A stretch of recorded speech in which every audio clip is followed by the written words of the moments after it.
Hello and welcome everyone. My name is Stefan Eriksson and welcome to Stefan's Classroom. Today I'm joined by no other than Sander Wojcik here for me to discuss control in the post-rotation format, which hits us sometime in September, right? So, yeah. Hello and welcome, Sander. How are you doing? I'm doing good. Sort of. I just got my vaccination yesterday, so I'm Oh, not that 100%. I'm 99% feeling good. So no severe side effects at this moment or anything no, like that? no, a little bit sore, but That sounds pretty good. I also got mine as well, so we're doing our community service, right? We're doing what we yeah, must. sure, yeah, of course. So, for all of you out there, just to double check, since this is the first time I'm really live on my channel here through Stefan's Classroom, just let me know if the volume is okay and you can hear me or you can hear Sander here before, just to double check that this actually works. That would be great. And for those of you watching the stream now, I have a fantastic card on my screen because me and Sander discussed how are we going to start this? There's so many things we can talk about. So we decided, you know what? Let's talk about the things Everybody, leaving first. uh, And everybody's favorite cards. yeah, we're going to discuss everybody's favorite card, address the elephant in the room, whatever you want to call it. And I see Hampus out there. Thanks for Hampus for checking in. And ADP. What is this thing? It looks pretty good. This Jix attack looks pretty good. It seems pretty impactful, right? So, Sander, this great card has been part of the format for quite a while. It's finally leaving. What does that mean for control? Yeah, this is always one of those things. You know, when a rotation hits, a lot of people are always worried about is control going to survive. Like even I remember with the last rotation when Oranguru left, and I think some other cards like Faba and maybe the I think some other cards Dorgas, like like those cards left, and people were like, "Is control going to survive?" But there's always cards that help control out even in a post rotation format. And what you also have to consider is that a lot of the times very annoying cards for control leave. So last time, Zoroark GX left, and Zoroark GX was like extremely annoying. It gave everything free retreat. It had a GX attack that brought back 5 energies. So that card from Lost Thunder leaving the format. That was pretty big. But That was pretty big. yeah, it was really big that it left, and I think ADP is even bigger. Like this is personally, I think it is kind of fine that ADP was like a real check to control, because it really was. It really made it so that if you want to play a control deck, you have this big looming threat of ADP, because ADP just takes the price-taking game to the next level, and ADP also they are a little bit less vulnerable to stamp, because a lot of the decks they go to like a low price count and can stamp them to 3, and then they still have to take 3 more prizes. With ADP, they go from having 4 prizes and then stamp is not that effective to going to 2, and then when they are on 2 prizes, you can stamp them, but they only need 1 more attack usually to win the game outright. So just ADP itself is obviously, when your entire strategy is stopping your opponent's win condition, Alter Creation is one of the best win conditions in general. And then also one of the best control cards in the format, which is leaving, by the way, is also not as effective against ADP as as it is against some other cards, other decks. So yeah, ADP was definitely the kind of like a real menace, the real boogeyman, keeping control in check. I love your term here, the boogeyman. It couldn't be said better. I really think that also ADP leaving, it's gonna open up, and I have seen on here on the chat here, indeed, it's gonna level the playing field. I would also like to say I think that's so. I think that too, and we can also hear that on Sander here. That also seems to be pretty impactful. But it's not the only thing leaving. This is the biggest thing that leaves that is not in a control deck. I have yet to see ADP be used in a control deck. I don't think ever Sander even considered that one. Yeah. You're more playing against it. But if we go to cards that are, say, very, very good for control, let me just throw out one there, Sander. Stamp is going to go. Stamp's going Yeah, to be gone. Yeah, so I guess the first thing we kind of have to, there's a lot to discuss, right? And I guess the logical first thing to discuss is kind of kind of going over what we are going to miss, because it's not that useful, because obviously we want to look to the future and how we can use the new cards and everything that is uh, going to be possible in the post rotation. So I think looking back at what we are going to lose isn't the most important, but I think it kind of gives you a good idea of the things that are good right now. How viable are they going to be? Maybe something that's really good right now is going to lose so much that you might as well kind of write it off. So I think it is like uh, kind of puts into perspective which things that are successful now are going to be maybe a bit harder. And I think in general, the one most important control card that's going to leave is Reset Stamp. I think it's even more important than cards like Exodil and Munchlax and Dol, because I think Reset Stamp, I think it is like an auto include in almost any control deck. It's just so We've good seen for it. We've tempo. seen it so many times. We see you stamp Yeah. people. People have stamped other people, obviously, and then just follow up with a Jesse James or, and then the infamous Chip Ice Axe, and then we go, and then it goes from there. You know. Yeah, so I think there's really two things to talk about when you talk about stamp. The first thing is maybe like the whole stamp you handlock combo, really infamous. I think I personally think that uh, the whole chip looping, it kind of was kind of toxic and wasn't the most, at first maybe when you play the deck for the first time, it's kind of like, oh, it's kind of cool, but it's really not the most interactive combo. It's really all about drawing your deck and looping this one hand lock strategy with Oranguru and later with Exuril. I do think It's it's strong, but and Stamp obviously was one of the three combo pieces in that deck. But I think what Stamp also really did, and what N also did, is that when you build a control deck, you have a lot of moving pieces because you want to be prepared for whatever strategy your opponent has. So maybe against one deck you want to play for energy disruption. Against another deck you want to only focus on bench trapping. Against another deck maybe you play an Altaria line or another different deck card. And sometimes your start isn't perfect. That's just something that happens more often in control decks, and I think control decks can get away with having a little bit more inconsistencies in their opening. Like some decks, like for example ADP, they really want to attach to ADP a water energy, and then maybe E-switch, they want to have a very specific turn 1 and turn 2. In control, usually your turn 1 and turn 2, you want to develop cards, you want to develop your board, but you also, if you don't develop but you disrupt your opponent, that's kind of also fine. And I feel like Stamp in any control deck, really, it was like, even if your start isn't perfect, if you can at some point just stamp your opponent, you and get a little bit of extra time, kind of disrupt your tempo, their win condition a little bit. You can kind of recoup like sometimes your inconsistent starts. Like everybody wants to play control, and your turn 1 is just you put down 4 basics and a Snorlax, and you recover dice for 7 cards. Like that is ideal. But sometimes your hand's clunky, your start isn't perfect. You maybe play some hammers, you kind of do a little bit of disruption, and then in the mid game you stamp them and you gain back all the tempo loss in the early game. So I think stamp really Yeah, was but you saw this. amazing for that. You saw this quite often, even, and this is even the previous form when you played Pidgeotto control, for instance, like this. Your whole gameplay, like basically everything leading up to your opponent having 1, 2, or 3 prize cards left, was just set up for you. So you could give away 2 prizes, 3 prizes, 4 prizes, even up to 5 prizes before you have to initiate some sort of a hand lock, right? Yeah. Up until that moment, you're just actually building your board to be able to run this lock. So you're just sitting there collecting your pieces, filling out your deck, figuring out, okay, in this matchup I need these and these cards to be able to pull off this lock.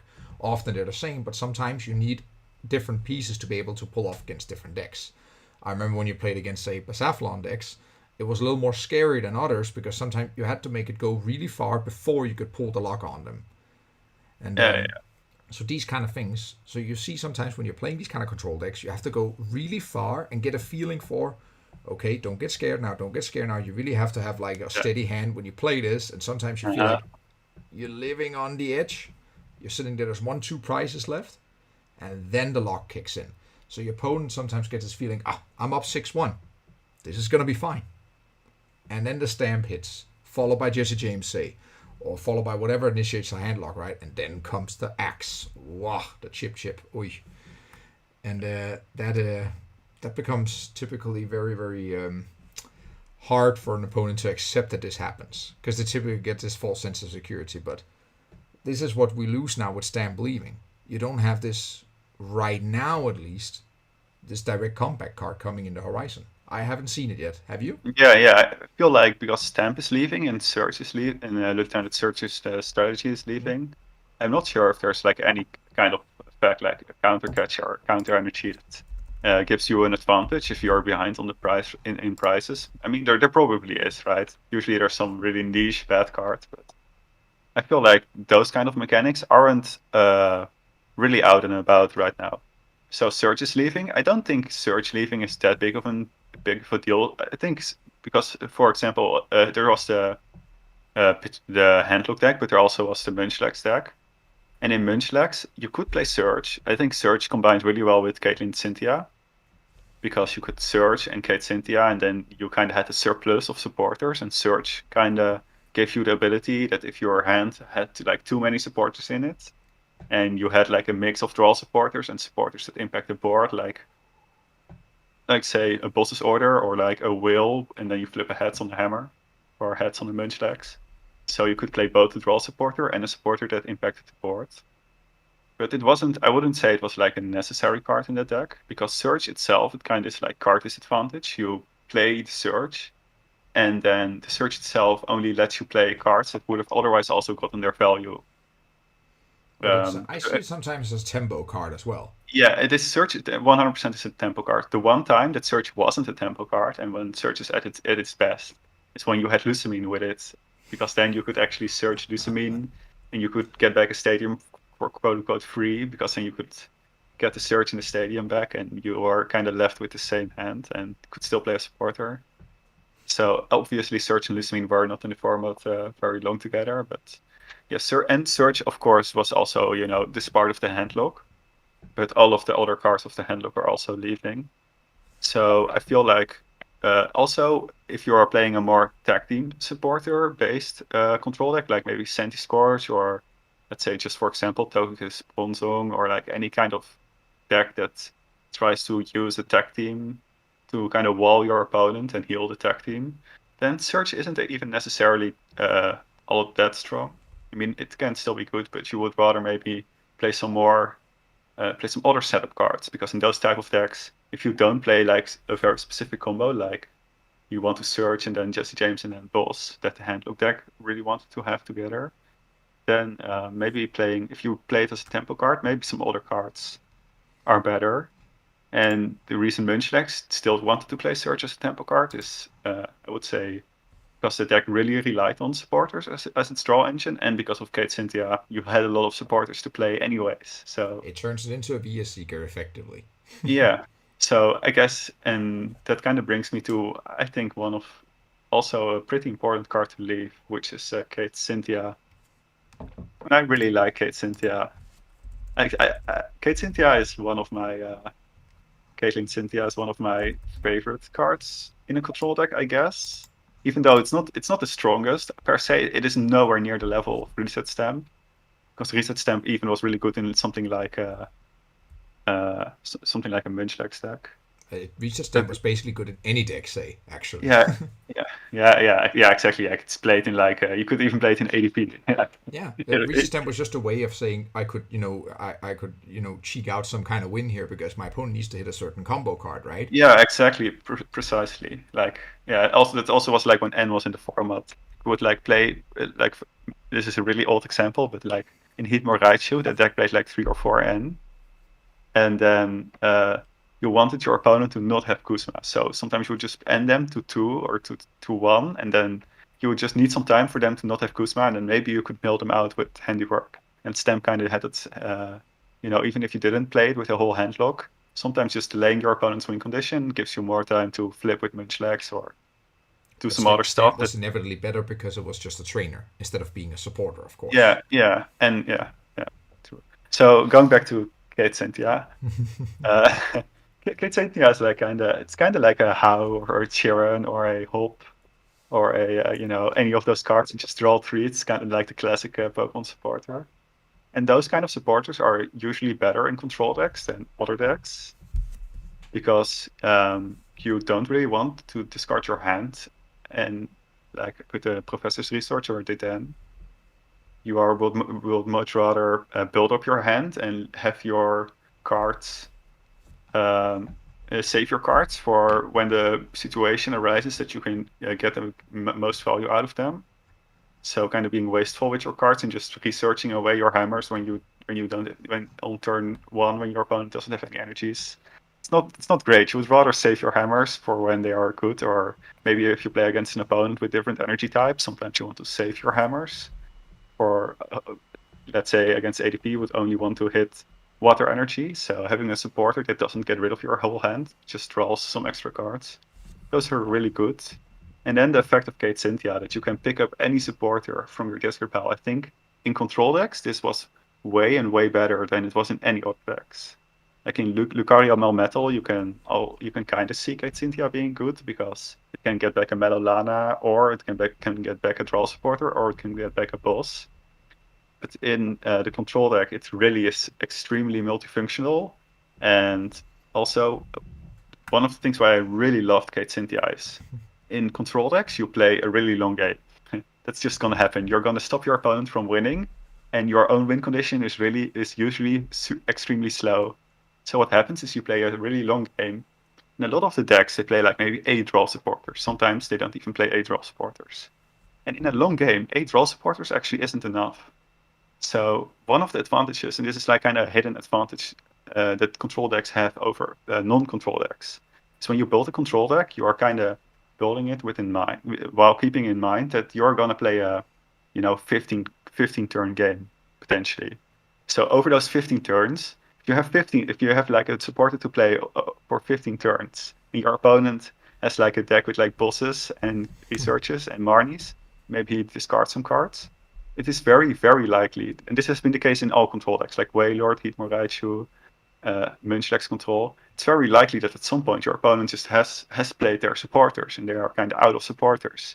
And just having Kate Cynthia, it gives you like a steady flow of supporters. So you can just Kate Cynthia, you can get back a boss, you can get back maybe an Erika's, maybe a Bird Keeper, which is a draw supporter we are luckily keeping. So with Kate Cynthia, it's really flexible. It kind of is the type of draw supporter that control wants, and it kind of ensures that over the course of a long game, you are gonna be able to keep playing. You're gonna have impactful supporters to play over and over and over, and your opponent kind of starts to run out at some point. I feel like this is something that when you play a lot of control, you start to notice that your opponent kind of starts dragging in their supporter usage. Like this happened when you played Wailord, when you played any control deck. And Kate Cynthia really is like a great card to make that happen, that you yourself, you can just play 4 Kate Cynthias and you kind of have eight supporters with your 4 supporters. It's kind of how Lucamine also worked. Lucamine was just an infinite source of whatever you actually needed. Lucamine was more like in the realm of Munchlax, that you really had like infinite resources. So yeah, I really like. I'm personally sad that Munchlax is leaving because I liked it for multiple reasons. Free Retreat was great. It was just a nice bench. I mean, I love Munchlax. I remember for the Worlds 2019, I was so hyped to play Munchlax in my Executor control deck with Livani and Shaymins. I was, all the control players that talked to me, I was against everybody. I was telling them that you have to play this Munchlax card. It's a great card. I've always loved Munchlax. Yeah, I'm really sad to see it go, but we have Snorlax. It's still a thing, but it's not the same. Yeah. Snorlax is nice though. So when we talk about Kate Cynthia leaving, at least we do have Birdkeeper. Birdkeeper also is the type of draw supporter control decks like, and I'm not gonna spoiler too much, but I think Birdkeeper is gonna has a combo that has been around forever, but the combo is way more useful now. Oh, it's gonna be so much better. Yeah, and it has to do with Milotic, the Neo Milotic, that prevents your opponent from disrupting your hand with supporters. And there's a Starly that searches 2 cards from your deck if you Birdkeeper on the turn. And I think Milotic with a card like Camping Gear or Starly, that's pretty strong. But that's kind of getting ahead of ourselves.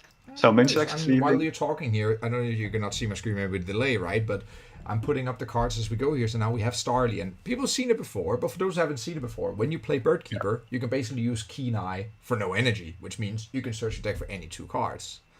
And what Yeah, Sander is talking about is this very cool Milotic coming later. I'm going to be dragging that one up as a text on the screen in a moment, but you can see here, your hand can't be touched. That's something. yeah, I think that is. So there's a lot of control cards leaving. I think this combo is kind of. I'm pretty excited that this is now something that control can use because a card like Starly, like searching 2 cards, we all know Steven's Resolve, Sylveon, those effects are extremely strong. Not only it kind of makes your deck building a lot more fluent because you can actually get a get a play a one-off and you can actually get it at the right time. And you can, even if you have like a hand that has like the one-offs that you don't want at the moment, you can just use your Keen Eye and get the cards that you do want. And of course, with a card like Keen Eyes, and of course when Steven's Resolve was around and when Sylveon was around, getting judged or getting like uh, hit by Marnie or any kind of hand disruption made it, completely undid all your hard work. And having the Milotic and then taking a massive advantage out of it by using Keen Eyes, I think that is. I can only I'm imagine one honestly, case where I've seen you sadder. I've seen you sit with a 30 card hand in unknown hand deck and then get stamped. yeah, I stand see. for. I remember when people were playing like double or triple Marshadow, the one that Yeah, shuffled let on loose one, right? let Yeah. loose, exactly, like let loose. So, and the one nice thing about the Starly is that it is a basic, and there's a lot of good basic searches. Level Ball, Quick Ball, Capture Energy. So you can play 1 or 2 Starlies, and like I said, a card supported like Birdkeeper, it's not a big downside to play like 3 or 4 Birdkeepers in your deck. It's not like you're actually pretty happy to play that as your draw supporter, anyways. So it's kind of like a pretty smooth engine, and the Milotic is useful in its own. And we are going to talk about this, but there are some pretty good stage 1 support in Zoroark and So here comes my Gravitate. job for today, Sandar. I think you're getting ahead of yourself a little We are bit getting here. ahead of, so yeah, we are talking about Munchlax leaving. So I guess Yeah, Munchlax and Exorail, we can talk about them at the same time. yeah. I think Those I'm gonna are put Excadrill up on the screen here, but we have Excadrill, and then there's another card I really, really want also to discuss a little bit. But I'm gonna put Excadrill up here for everybody to see. Well, people have seen it before. People know what we're talking about now. yeah, Exorail. And I think Exorail was pretty balanced. Like it's a really strong effect. It's kind of like Oranguru, but Oranguru was way too easy. Like in Oranguru, like with Exorail, you need like triple Drillbur, double Exorail, and basic fighting energy. You need like, it takes a lot of what's it called? Takes a lot of deck space. yeah, as well And then it's resources just to slower. pull off the same thing. Yeah, and it takes like a basic, an evolution, and a basic energy. So it takes like 3 resources to one Rototiler. And with Oranguru, you need recycle energy and a Guru. So it was basically just 1 card. To be fair, Yeah, Drillbur could use Rototiller as well. Just yeah, saying. really very relevant. Pretty Yeah. very. I think because Drillbur could use Rototiler, you could get away with only playing a 2/2 line. And one of the things about Exadrill as well that you notice when you play with Exadrill is that it takes up an extra bench space if you want to chain Exadrills. With Oranguru, you could have like 4 Pidgeottos and Mareep in play, and then or 4 Pidgeottos and leave 1 bench space for your Articuno, and then your 6th space would be an Oranguru.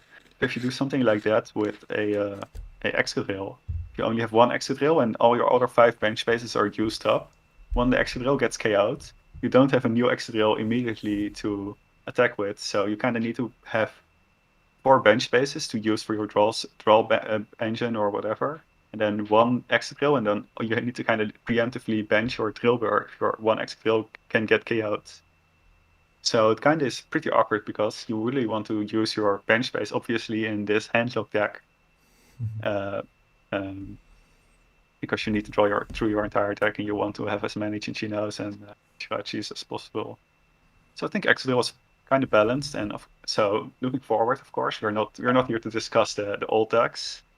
I think No. Exodus and Munchlax leaving, I think both of them were really strong cards, especially since Munchlax had Pokédoll. which is another card that we are gonna miss. That was indeed the last card I wanted to pull off before we Yes, really leave the realm yes. of curing cards. The Yeah, Pokédoll. I think those three cards are really big cards, right? Exoreal, obviously, it because it got so many cards back, you can really do some insane loops with it. The handlock loop, of course, was possible because it just got 4 cards. It's a lot, and then Munchlax with Doll, and that is a really, I would say, when you think about the Munchlax deck, this is like kind of not the main strategy of the Munchlax deck is running your opponent out of resources, and neither Pokédoll nor Munchlax directly does that, but it is like the skeleton of the deck, like it's like the core. It's like how Regigigas Hoopa, basically both the Regigigas and the Hoopa. Did they really do anything? They just stopped your opponent from winning, right? They were just And sitting then there. they're just sitting there, making sure, and then you max potion them and you ace roll them, and your all your tech cards, your tech attackers are really winning the game. And that's kind of how Lily's Pokédoll kind of functions. It's kind of like you're just not doing. It's kind of a yeah. It's just makes it so that for one turn your opponent is not progressing their win condition. It just gives you more time. You get a buffer, and the nice thing is you can get those buffers back with Munchlax. So you can boss something and then put some buffers into active, and even if they have a switch card, they don't have to boss themselves. They are just switching and then hitting a doll, and you can boss again. So And there's one added plus here we should not forget to mention. yes, So Doll exactly. also prevents you from decking out yourself. Yeah. So That's with big. Munchlax, that is pretty big. I mean, I would say the primary part of doll is even bigger. That you're not gonna have that easy buffer anymore. But this is very relevant. Some decks would play just one doll just to not deck out themselves. So Doll's leaving and Munchlax is leaving. And those were like really easy to deck. Just play one Doll or one Munchlax, and you kind of had like this really smooth way, like multifunction, like Munchlax and Doll were useful in their own right, and then they also kind of prevented you from decking. So besides their primary goal that they had, it is also going to make it so that if you don't want to deck out, you maybe need something like at least a Bruno's in your deck to just shuffle your hand back. Kind of how we used to also play like a Tate Liza or a Cynthia in control decks, just to shuffle your Just to hand be back. sure, indeed. Yeah, because it is relevant. Yeah. Those Luckily, were the times. yeah. Tate Liza was. I mean, I think Birdkeeper kind of is also really nice because it also has like this switching effect. So you don't need both to play switches and draw supporters. You have your switch effect and your draw supporter in the same card. And Tate Liza was like it was a draw supporter and a switch. It's kind of the same, but I think Birdkeeper is better. So, ladies and gentlemen out there, there's a lot more cards we can talk about that's leaving, and I'm just going to mention a few. So, sorry, Yeah. Sander, you're not going to be able to monologue about those for a while. But we have Muk, Giratina, Jirachi, Mewtwo, Kraken, Omastar, so many things that is leaving. So I guess really quickly, when you think Alolan Muk, Giratina, which removes special energies, Mewtwo, which recovers supporters, and Jirachi with Stellar Wish, I think all of those, they were all great in their own right. They had some utility to control, but the shared factor is that all of them were really good with Scoop Up Net. Like Scoop Up Net was a really multifunctional card in control. You could use it for Stellar Wish to get another Stellar Wish with your Jirachi. You could use Scoop Up Net as an enhanced hammer. 100%. You could use it to discard item cards with Alolan Muk. And you could get back supporters with Mewtwo. Like all of these cards, like Mewtwo, was really useful in the Cheryl decks, like Snorlax VMAX with Cheryl, if you call that in control deck, and Scorch control. So all of those, Scoop Up Net is going to be way less flexible, and I think flexibility is one of the things that control decks are always looking for. Kind of adapt to what your opponent is throwing at you. Your game plan is really adapting to what your opponent is doing. So having just Scoop wait. Up Net, I think we still personally, from my point of view, we have the most important card to discuss just yet, because that's not leaving. That has just been introduced to the format.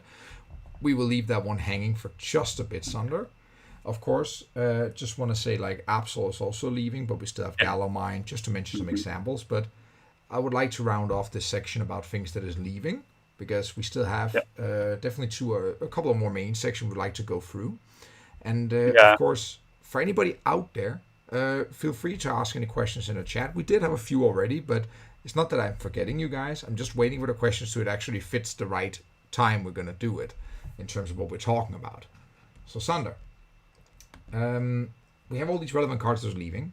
Okay, Cynthia, Munchlax, Excadrill, you named it, you mentioned it. But we still have a lot of relevant cards that are still here, that are yet to see spotlight, or is already a established part of any control deck, or may even, get somewhere. Like you have now, I'm just to mention a few we already have, like Galormine is one. Boss also works very well for control. We have Cheryl, one of my personal favorites. Altaria. Flannery has just been introduced to the game. Path to the Peak, well, that's yet to be seen, all the impact of that one, of course, but undeniably that's going to be big. But all these different cards there's under. What card in the current format that we have right now are you really excited about?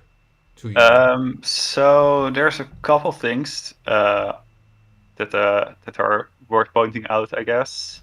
So I think Path to the Peak, it's like kind of like how Samacenta got more and more relevant as the format went on. Kind of funny because now Samacenta is less relevant because of Path to the Peak, but Samacenta obviously it stops VMAXs. And I think so Samacenta is not that relevant for control, but Path to the Peak, when you look at the new cards that are going to be released, I think Path is going to be more and more important to control because it's going to stop Rayquaza VMAX's ability. It's going to stop the Rapid Strike Inteleon, which has like a sniping effect. Ooh, that's dangerous, yes. So I guess Path to the Peak is going to be more important. And of course, Chaotic Swell is leaving and Resetting Hole Marshadow is leaving. Yeah. So Path, I think, is less contested and has more cards that it is going to stop as we are getting more relevant abilities in the format. So Path, I think, is one card to always keep in mind when you're thinking about control decks. And I guess a card like Flannery or even Dusknoir, which removes special energies, and Flannery also removes stadiums. Basically, these cards were always inferior to just playing Giratina with Scoop Up Net, because Scoop Up Net was, like I said, this multi-purpose card. You could just play 3 or 4 Scoop Up Nets, and then you could just add 1 Giratina, and you had a lot of search for Giratina. And you had like your Scoop Up Nets could either be used again for extra Giratina activations or for any other kind of effect you want to reuse. But since Giratina is leaving, when you're looking at special energy removal, Flannery is one of them, and Dusknoir. And I think one really important thing about Dusknoir that I want to say, and I guess this is a good moment to address this, is so ADP is leaving, which always was a really annoying card for control. But one other card that's leaving the format is Mew, Bench Barrier Mew. And Bench Barrier Mew made it so that Rapid Strike decks that have a bench sniping effect are not going to be able to take like multiple prizes on your low HP basics, like Urshifu and Zeraora, and maybe there's even more sniping. And a lot of the sniping is kept in check by Bench Barrier Mew right now.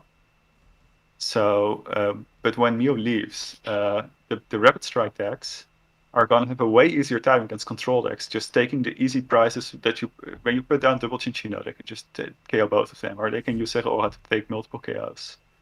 And also Giratina is leaving, so it's not as easy the special energy from their Rapid Strike attackers. And so maybe one of the ways that control can actually combat the Rapid Strike attackers is to play the Dusknoir, because it kind of makes it so that the Rapid Strike attacks are way harder to pull off, because Dusknoir turns their Rapid Strike energy into a colorless energy. I think this is a very great moment to take a question from the chat, Sander, because you actually hit something very important that was asked in the chat as well. Mm-hmm. So Mew, indeed, I have Mew on screen for everybody watching, but everybody knows Mew, I guess, at this point. Yeah, everybody knows. Right? Yeah. Well, with that one leaving, then Sidon asked here in the chat here, what about Parasol? Would that be a thing? Big Parasol? Big Parasol, I don't think it works against sniping, but it does work against Astral Barrage. It works against the sniping attack of... because effects, right? So... Yeah, so it does work against Shadow Rider, the basic, the Shadow Rider... It has like for 3 energies, it does double 50. So you can actually prevent that from happening by having a big Parasol on your active. That's also why it is being played right now. So that the Decidueye can stop that from stop Shadow Rider from taking KOs that way, and you could also play it in Altaria. So I think big Parasol is going to be important. It's But definitely if going you're to be playing, good. yeah. But if you are playing some kind of control deck that doesn't only rely on safeguard abilities like the Decidueye and Altaria, then maybe you need something to really stop these Rapid Strike decks, so that they don't take the multiple prizes. And I feel like one card that is in the format that has seen success, but not in a while, is Seeking. And Seeking has been played. It has actually top 8 like some online events a lot of sets ago, like not in the current set.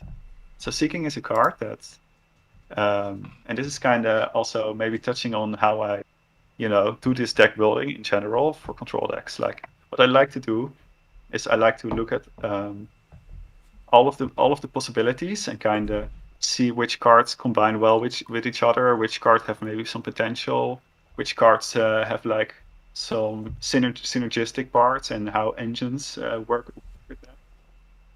And then I kind of look at like all the possibilities that are maybe viable to control decks, and I keep them kind of all in the back of my mind. And then I look at the format, and then kind of look at like the tier 1 and the tier 2 decks.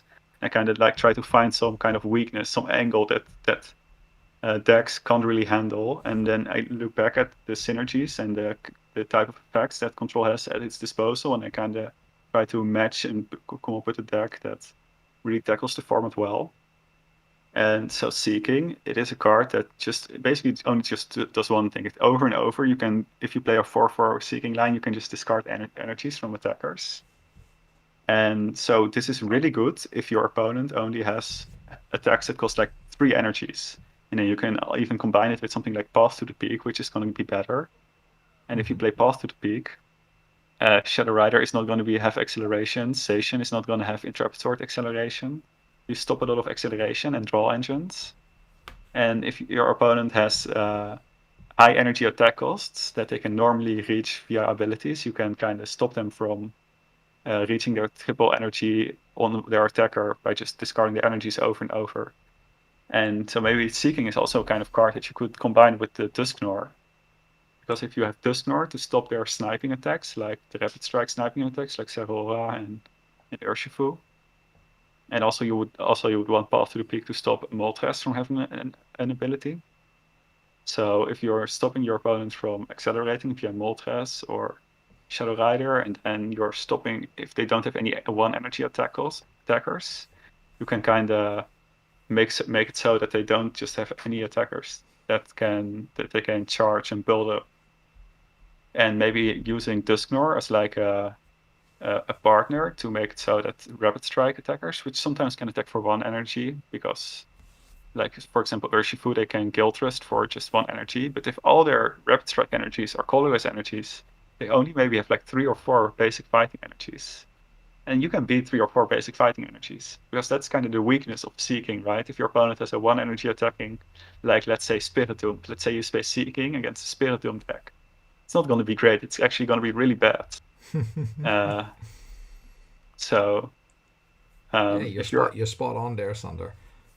So this is maybe like a card that is, it's not necessarily like the best card, but it's something to maybe keep in mind, and maybe try to figure out what other cards work well with Seeking. And then let's say the format is in a spot where a lot of the decks are vulnerable to an effect that just keeps discarding energies. This might be something to I think for everybody listening out there or watching this one back, this is also a great example of the thought process that goes into, in this case, when Sander's building new control decks. For instance, you have the Rapid Strike Urshifu VMAX, which snipes very well. We're missing view. That's a problem. Well, what's another way we can solve it? Then we look at a card, okay, it needs 3 energies to attack. Then we see, okay, what are usually the energies they use to charge this with? Well, that's typically the Rapid Strike energy, doubles and whatnot. Dusknoir is a good counter. You look at Seeking, hey, if I can remove all these energies here. So what I see the really, main point being here is, yes, we may lose what typically was seen as the easy answer to Rapid Strike Urshifu in this case, but there are other ways to combat this. Maybe you just have to think a bit out of the box, or you come up with something, well, old but gold again, like Seeking has been around for quite a bit. I'm reading Sword and Shield base set here on the Seeking, so it's Yeah, yeah. nothing new, guys. It's Oh, yeah. just it's just reusing what we already had, and that's often what you see Sunder do. It's or what he does, right? That's kind of what comes back over and over again. As an old card, it's like, oh, this card is interesting. Let's try to throw that in the mix now, even though it's been around for a year or more. No, Yeah. I find this a very interesting thought process here. Yeah. Let me throw another card in the mix, Sander, for you. What about cards like Clefable? Yeah, Clefable kind of has that same effect, and it does work with Pokémath. Indeed. So Clefable puts energy from your opponent back on top of their deck. I actually think Clefable. So I've played Clefable before. One combo I used to like with Clefable was playing it alongside what's it called? Licky, because you would put an energy on top of their deck, and then Licky also discarded one energy from the top of their deck. So it was kind of you are guaranteed to discard an energy as well from the mill effect. But I think this is better than it used to be, because one of the problems with this Clefable card is that the two things I really disliked about Clefable is it's really bad against the Welder decks. Put an energy on top of their deck, you evolve stage 1 to put an energy on top of their deck, then they Welder it back to their attacker, and they just draw more cards, and they're, your disruption is like completely. You basically didn't do anything. You didn't do anything, exactly. And it kind of would be the same against the Shadow Rider. You put an energy on top of their deck, and they use the Shadow Rider ability. But so the other thing that I disliked about Clefable was that it is really bad against Intrepid Swords, because ideally, if you want to play a deck based around Clefable, you would use double Clefable in one turn. Let's say you're against a Zacian deck, and you put 2 metal energies from their Zacian on top of their deck. They draw 1 for turn, and they Intrepid Sword, and the energy is on top of their deck, so they attach it back to their active. So this is like you're playing cards and you're doing stuff, but it's doing absolutely nothing against Zacian, Intrepid Sword, and against Welder. But of course, with Path to Peak, you can stop Intrepid Swords, and Welder is going to leave the format. So I think Clefable might be like. So if your opponent only attaches 1 energy from their hand, and if their 1 energy attack is not good, or if they don't even have an 1 energy attack, it is actually pretty oppressive to just put an energy on top of their deck. Also, Chip is leaving, so this is also kind of like a way to give them like a quote-unquote bad troll for the turn. If they have like more energies in their hand, then they can attach. Like Clefable and Yellgrunt are kind of, because a card like Yellgrunt, it doesn't remove an energy indefinitely the way a Crushing Hammer does. Like when you flip heads on a Crushing Hammer, the energy is discarded and it's not coming back. But with Yellgrunt, it's more of like a tempo play. You put them in their hand and they have to attach it again. So when you combine Yellgrunt and Clefable, you're going to give them a lot of energies in their hand and on their deck. If they can't attach them all at once, and if they don't have good or 1 energy attacks at all, it can actually be pretty oppressive. And some of the abilities that made Prankish really bad, like Intrepid Sword and the new Shadow Rider, those are gonna those are stopped by Path to the Peak, and Path is getting better, like I mentioned before. So I think this is kind of an interesting card. And one more thing to mention is that we are getting Fluffy, right? Yeah, I think so. When you mentioned the whole Seeking discussion, I didn't mention Flaffy at that point because we are saving that one for, I would say, the most interesting section when we're going to go to what's coming. But people have seen Flaffy, but if they haven't, well, if people know Ray Eels back in the day, that's pretty much what's coming. Or Malamar for the more recent. And of course, I know Ray Eels as well, especially since Rayquaza has a very similar attack to the old Rayquaza EX. Yeah, it's basically just Ray Eel and new packaging. That's actually what's going to happen. And so against a deck like Malamar, or like the new Fluffy, actually control decks could beat Malamar, but you needed a more specific control deck. Some control decks were really bad against it. Like let's say you're playing Seeking, it's going to be super bad against. Oh yeah, Fluffy. Terrible, 100% terrible. Yes, it's like your entire game plan just doesn't work. But if your whole game plan is trapping something interactive with Color Mines, you can trap the Fluffies. And if you're more focused around trapping, and also an effect like Clefable and Yellgrunt, these do work because you're taking the energy actually to the top of their deck into their hand. Not their And that discard means pile. that they actually can't accelerate them with Fluffy. So, and this is kind of what I was talking about. So I'm kind of keeping this Clefable card in the back of my mind, and then I kind of want to see how the meta progresses. Because let's say there's like a 1 energy attacker that is amazing, then Clefable is also really bad against that. Or if there's one card that Clefable also, well, Clefable might be kind of decent against is like the new water supporter, Melony. Yeah, Kind Melony. is like Welder, but maybe Clefable is not as bad against Melony as that it was against Welder because they need to have a discard out to accelerate the energy actually. Like against Melony, it might actually be better to Clefable on energy than to Crushing Hammer on energy. So Clefable is kind of interesting. Of course, when they play Melony and when they play Chinchino with Ice Rider, that's going to be pretty bad. Yeah, because then they have a They way can around discard it, it. of course. Yeah, but if they play some engine that doesn't have that only has like limited discard outs, you can actually kind of lock out their Ice Rider because Melony is not going to be able to activate when you put the energy on top of their deck. So that is kind of this is like so this was what I was talking about. This is kind of keep it in the back of my mind, and then and it is also good to think about like cards that combine well with this Clefable, like Scoop Up Net, maybe some stage 1 box, and it's also relevant that one of the basics, one of the Clefairies has a relevant attack. So this may be a card to keep in mind, and then figure out which cards combine well with it, kind of what kind of toolbox kit or what kind of engine could incorporate a card like this, and then maybe if you look at the meta, how the meta actually shapes up, because we have to also to be realistic. We don't know exactly yet what the meta is going to be like. Very true. But so when the meta does shape up, and you can kind of maybe see, oh, actually, like 50% of the decks are pretty weak against Clefable, and maybe 25 of the remaining decks I can counter with this other card, and then maybe for some of the harder matchups, I have maybe some other different win condition. This is kind of how I, and then it's kind of good to have like different cards that you kind of keep in mind that might be useful. So Clefable seems like it might find a home. I'm really excited about this. I'm really excited to see how much of these predictions are going to come true. But your argumentation for Clefable, it makes perfect sense. Like Yeah. also speaking of Melony, indeed being from the discard pile and not from the hand makes a huge difference. I overall personally find it a more balanced card than Welder because Welder was just way too explosive in my opinion. Yeah.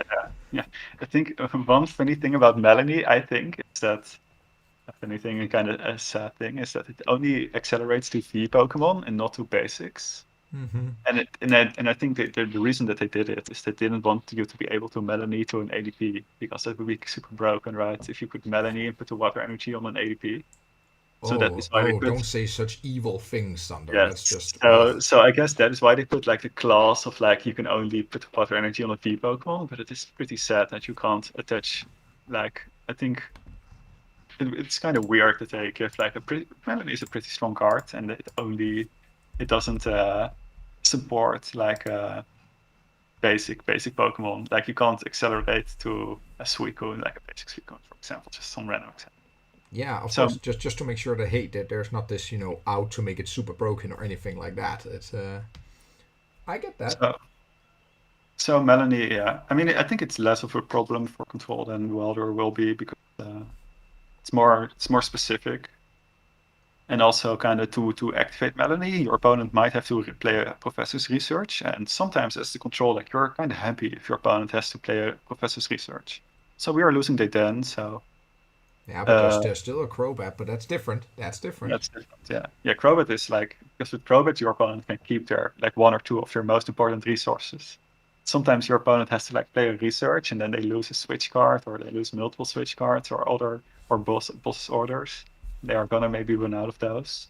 So the fact that your opponent might need to play research to really use Melanie might be beneficial.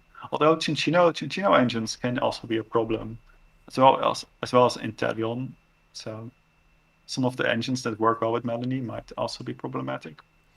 I There think I are think I I think there think we're are ways moving. around that. I think we're moving towards the one card I really want to talk about, Sander. And I don't know about you, but I've been hyped for this forever since a certain Gladian card left the format because To introduce to everyone here, control decks, when you've seen Sunder, some people have seen your list and they go like, how can this guy play plus 21 offs or something like in a deck? And the key word here is Gladion, because you could pick out any of your cards and your prizes, you're sure to get everything. Now, for the past season, the biggest issue when Sander's been building control deck, and myself and other people building control decks, is that, but if I prize this one card, I can't win. I really needed to be able to pull this strategy off. Now, guys, ladies and gentlemen, let me introduce Peonia. That is the card that not only can... it's not Gladion, but it definitely helps. It definitely makes a lot of things possible, because I have it here on screen. Put up to 3 prize cards in your hand. Then, for each of the prize cards you put in your hand this way, you put a card from your hand back. So, first of all, you can handpick what prize you want, unless you had exactly 3 prizes left, of course, then you hit everything. But you can do 3 instead of 1. So chances are there. We can always do the math in another video, but this indeed enables the whole one-off philosophy. Like, really make it a more certain deal.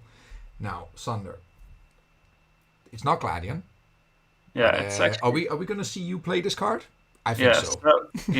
So I have been testing. I've been playing with this card a bit because, of course, the main appeal is, as a control deck, you can take prizes, and maybe we'll get to that. That maybe in the new control decks post rotation, there's gonna be some control decks that want to be attacking, but usually you don't really take prizes, or you only take them really late, and there'll be some important cards in your prizes that you don't have access to. So getting to access your prizes is like a subsection of your deck that you otherwise won't be able to have access to. So it's a really valuable effect, even if the supporter effect isn't as strong as like some other effect. So and then when you look at the effect itself and you compare it to Gladion, so at first glance I thought that this was a lot worse than Gladion, because Gladion, first of all, you see 6 cards. So you see all of your prizes, so you're guaranteed to find the prize card that you need. And then you also have like you have a selection, you have a wider selection, and you don't lose out. Like, you lose your Gladion and you get back one, so it's like a 1-for-1 trade sort of. With Peonia, it actually is like a deficit that you end up with, which is kind of rare for a supporter. Usually when you play a supporter, when you play a How, you lose your How and you draw 2 cards netto. You plus your hand by 2, yeah. Yes, so with Peonia, you play the Peonia and then you draw 3 from your prizes and you put back 3. But you also lost your Peonia, so you're actually -1. So that didn't look as appealing to me, and you only see half of your prizes. So when I looked at this card, I thought, so the effect is you access a subset of your card pool that you otherwise wouldn't be able to access, which is extremely valuable, especially for deck building. And then when you look at the effect itself, it seems a little bit unappealing, because you're down 1 card netto and you only see half. You don't even see all of the prize cards, like with Gladion, you only see the half of it. But when playing it actually felt pretty decent, because I think the more toolboxy your deck is, the more fine it is to play this card. Because what you usually end up with is that you also have a lot of cards that you don't need at all. You actually sometimes have cards in your hand that you would rather not discard, right? Because you don't want to get Marnie and have correct. Like, you don't want to have your Dusknar line in your hand or in your deck when you are playing against a deck with 12 basic energies, right? Sometimes you're happy to put back cards in your prize cards so that you won't draw back into them. And one of the things that I kind of underestimated is that the whole trade-off of drawing 3 cards and putting back 3, it's actually a pretty good card selection effect. Because and also one of the things is that you can get multiple relevant cards out of your prizes, and that has come up actually. So I've been playing a bit with it, and I would say it is maybe slightly worse than Gladion, but it is not nearly as bad as I thought, because I have had situations where I prize like both a stamp and like a second Excadrill. Let's say when I'm playing Excadrill Handlock, you Peonia and you find like two out of the 3 cards that you draw from your prizes are cards that you want. With Gladion, sometimes you would play your Gladion and you had actually 2 cards in your prizes that you really wanted to have access to. So I think Peonia actually covers, in that sense, maybe a pretty wide range of price card situations that are awkward for you. And since Peonia goes to the discard pile, and like Gladion went to your prizes, with one Peonia, you can actually reuse the Peonia. So you can Peonia and you draw the half of your prizes and put back bad cards. And if you didn't find the card you want, we will have just even more relevant cards, and you can figure out all your prize cards like pretty easily. You can actually reuse this one Peonia you have in your deck multiple times, and it also makes it so that you can play some lines of some evolution lines or some deck cards. You can play like way cleaner lines. You don't have to play a really clunky 2/2 line, or you don't have to play a deck card twice that you only really need one, but you don't want to price it right. So that is like the same as how Gladion worked. It makes your deck building smoother. Peonia Absolutely. effect, and the Peonia effect is, I think, especially when you have, I think Peonia when you have like a lot of deck cards, and maybe when you have something like a Cinccino draw engine going on, or maybe when you have something like Milotic to protect your hand so you don't get Marnied, and then you can build up your hand. Like you have Milotic in play, and you have like 10 cards in your hand. When you have 10 cards in your hand, it actually might be better to Peonia than to Gladion. I think the Gladion is better if you're really low on resources, like if you have like a 5-card hand, and one of those 5 cards is a Gladion. I think you would rather have the Gladion than the Peonia. When you have a lot of cards, you can actually, some of the cards when you draw the 3 prizes, you can actually shift back a lot of your bad card prizes, and you can get multiple prizes. Gladion couldn't. So I think combined with Melodic, which stops your hand from being disrupted, it actually might be, the effect itself, besides that it is obviously good to have like a price interaction, the effect itself is pretty decent, pretty fine. I'm Yeah, very happy to have this card, of course. there's 2 points I noticed with this one here, Sander, also. The first point is just to get that out of the way. You can put the same price cards back as you drew, Yeah, correct? So exactly. if you happen to draw something and you think, nope, that's not what I need in this game, you're free to put it back, which is a nice thing. You're not forced to change it. That's a good thing. And you know where you put them back.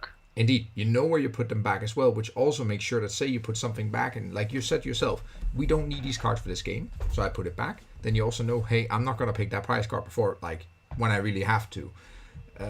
The second thing I would like to point out is that it's not there yet, but it's to come. There's going to come some better interaction cards also when you draw them from prizes. To mention one from top of my head is Dream Ball, for instance. Yeah. Dream Ball, which I believe actually, if I look it up right now, just for everybody to watch as well, it's a card that says if you draw from your prize, you could search your deck for any Pokemon and put it into play. Keyword here, any Pokemon. Now, Sander was very clear here. You decide where you put the prize back so you know exactly where it is. Meaning, if you take a prize late in the game, you can pick exactly, say, Dream Ball, which opens up a lot of cool combos as well. Yeah, because you can put stage 2s into play. Imagine you go like Peonia, put your Dream Ball back, and then. So this is something we are gonna talk about when we talk about some of the new cards. I think Single Strike is kind of like a legit way to maybe play control decks, because the Single Strike supporters like Flannery and Bruno are kind of good, and you have like the VS Seeker for it as well. And in control, it can be pretty good to take just one big knockout on one of your opponent's threats that they have like charged up. That sounds like a Karen's Conviction kind of thing coming in as well. Karen's Conviction, exactly. And then the Stadium that lets you draw cards by discarding Single Strike cards is also kind of like a draw engine in and of itself. So the Single Strike cards are like interesting, and they are a way to take knockout. So in a dream scenario, because it's also a dream ball, you can you go Peonia and you put back your Dream Ball, and then you use some kind of Single Strike attacker to take 1 KO, and then you draw the Dream Ball from your prize and you put the Dusknoir into play or something like that. Yeah, you can kind of establish. And then you also lock your opponent's special energies. That's a super cool effect. You also have, if I'm not mistaken, there's also treasure energy that lets you attach it, right? So you have some more cool things. I think that is maybe something for. I don't think that's something that Control's really looking for. No. And I also think Dream Ball with Peonia is a bit, maybe. I'm just calling it, Sander. At some point, you're going to come back to this, and I'm going to see you play this Dream Ball. Yes, I think the thing about Dream Ball Peonia is that Single Strike is, these Single Strike cards. We're going to touch on this a little bit more later, but I think when you look at what control wants, you want a lot of the times it's very important to have like a mix of like small interactions that kind of chip away at your opponent's resource, and it makes it so that your opponent wants to stay like compact. They don't want to spread out their energies. They don't want to play unnecessary cards. They want to play like safe, because otherwise, if they spread their resources thin, they are gonna get torn apart by your hammers and your bosses and whatnot. So they kind of want to not have put all their resources in one attacker, and this is the exact reason why there's like this interplay between having like cards like Crushing Hammer and Flagrant, and then having like a big effect like Articuno, which takes out everything your opponent has. Or Like Lucario Metal Melmet. did as well, right? Yeah. Or for example, when I played Wailord, I played Lugia EX in Wailord, which had like an X-Ball attack. Arrow Ball, I think it was called. So if your opponent put all the energy on their Mega Mewtwo, which was a card back then, you could kind of punish them with, you could chip away with Shaman, Sky Turn, and then one-shot it with Lugia. And for example, in Regigigas Hoopa, you would play like White Kyurem, and you would play Sakataka to attack, you would play Buzzwole to attack. There was a lot of attackers in attack as well. So if your opponent was like trying to only to kind of stay compact with their attackers, you could punish it. And if they would charge multiple attackers, you could kind of chip away at just one of them, and then they would have their resources spread out. So because this element, like this interplay between having both one big blowout effect and smaller interactions, I think the one big blowout effect really is like something that Single Strike offers, right? And how Single Strike operates. And some of the other Single Strike cards are also interesting for control as well. Now, So, I think we've been touching upon it already, like a lot already, and sometimes a card sneaks in of the things that's coming. I think also I think the time has come. We're gonna move towards like what is actually coming. Like we have a lot of cards. We can sit here and talk the whole day, but no, not healthy for any of us to talk 10 hours about control. We maybe have to do it some other time. So maybe to like quickly touch upon some of the cards that we currently have. So there's also, I talked about Seeking, which might be relevant, might not be relevant, but it's maybe something to keep in mind. There's also a Greedent V that has like a similar attack. And then there's also still, like you said, both Guttermine and Boss, which are good for trapping. And trapping is going to be a thing, and we have the new Horn that's also just arrived, right? That's going to be big too, right? Yeah. The Horn is something we still have. We still have Cheryl and Palpat, and Bronzong. And there's more and more VMAXs coming out. So I guess the VMAX Cheryl plan is still alive and well. Also ADP lead. They can't go like bossing around your VMAX. Like ADP used to be able, if you have like one VMAX that they can't one-shot, ADP would just boss around this VMAX 3 times and they would just win like that, right? Yeah, they'll just take a ADP left. Yeah. Since ADP left, your opponent only is gonna have 3 or 4 bosses, so you could do the VMAX, this Cheryl strat. You still have Palpat, and then there's still Snorlax for a pretty good setup, and also Altaria is a pretty good card. And it's going to get more support. I think it's nice you're going to say Altaria. What do you think about we start there? Because that makes a really good link to what's coming. What do you think? Yeah, the new Altaria. Indeed. So looking at the new card. I think this is a good time for everybody out there. So now we covered like what is leaving. We talked briefly about what do we still have. And of course, that's going to be mentioned again now when we're going to combo it with new things. So now Altaria, which we have right now, which is a safeguard Altaria. Now on the screen right now, if everything is working well, I'm going to be linking over to Limitless here. Again, I want to say thanks for Limitless. Here again, they have a fantastic site. Go check it out. It is the place for you to find basically all your stuff you need.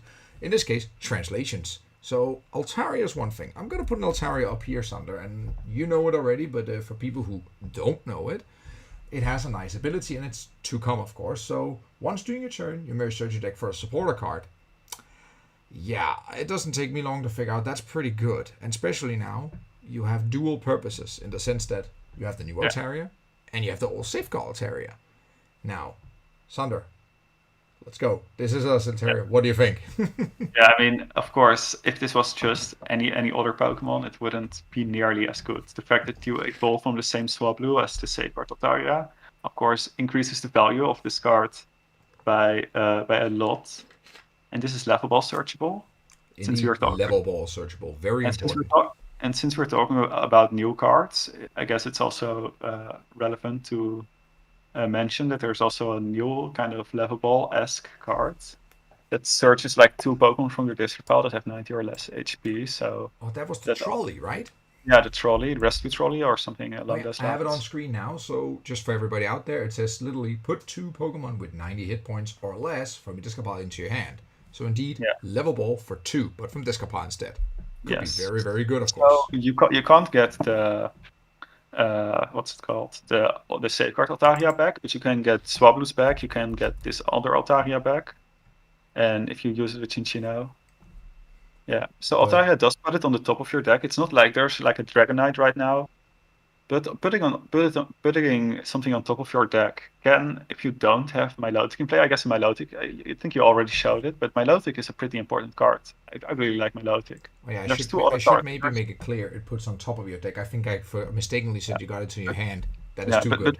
But if you don't have Milotic in play, it can be good to put like a Cheryl on top of your deck, and if you get Marnie, you still always have a support on top of your deck. That is a very good point. Like, that you put it on top of your deck and everything. Well, you can also just put a Clara on top if you can't get your other Altaria, because Clara can then search it for you, right? Yeah. Clara also, I think Clara is a really good card. I think the reason Clara isn't seeing play much. I mean, I've been playing Clara because Clara only really is good with single price attackers, right? Or single price Pokemon in general. True that. When you have a VMAX attacker, like the VMAX gives up 2 prize cards, 3 prize cards. So if you play like a 4-3 or a 4-4 line, you're never going to run out of attackers. So Clara isn't useful at all, but Clara is the card that we have now. But what if you're spamming Sea Kings indeed? Then Clara suddenly is way more important. Clara, I think it's better than ordinary roads. Like you just get a 2-2 seeking line back completely. It's pretty good. And Altaria, you get a 1/1 back. Like you get a 1/1 back and double energies. Yes. Indeed. So it makes spamming something like Seeking or spamming something like Altaria a bit easier. And in general, this Altaria would make the Altaria deck in general a lot more consistent. Important to mention, I see 0 retreats under as well. Oh, it has free. It has free retreat. I didn't even notice it. That's pretty good. It's also good if you want to play like something like Bird Keeper or should draw support to have like a pivot. There's also there's a very important thing. I'm sorry to interrupt you here, Sana, but it's a very important thing we have to mention now because we're going to see it with more of these things. So of course this is also Dragon is coming back, but a very important thing about Dragon, there's no weakness. Yes. So that makes the one. Okay, so I guess. So there's 2 other cards there's a lot of new cards that I think are interesting. There are 2 cards that I think are very, very important. But since we're talking about Dragon and no weakness, one card I want to mention is Duraludon VMAX. Since Dragon types are obviously really nice to keep healing with Cheryl, since they don't have weakness. So it's not like, I'm like when you play Sandy Scorch VMAX with Cheryl, like I did with Memory Capsule, and you use Radiating Heat over and over. If you would play against a water deck, would be just you couldn't do anything because they just hit too hard, right? So no weakness. When you are trying to play a Pokemon just to tank, obviously no weakness is going to be pretty nice. And I think the best Dragon is Duraludon VMAX from the new set. Let's look it up here for everybody. Duraludon. I got a V here, so there should be a VMAX right below. There is indeed. So 330 hit points. No weakness, very important, of course. And very relevant ability. Let me see here. Prevent all damage done to this Pokemon by attacks from your opponent's Pokemon that has any special energy attached to him. Agi/EX, Circuitry GX. We have seen this.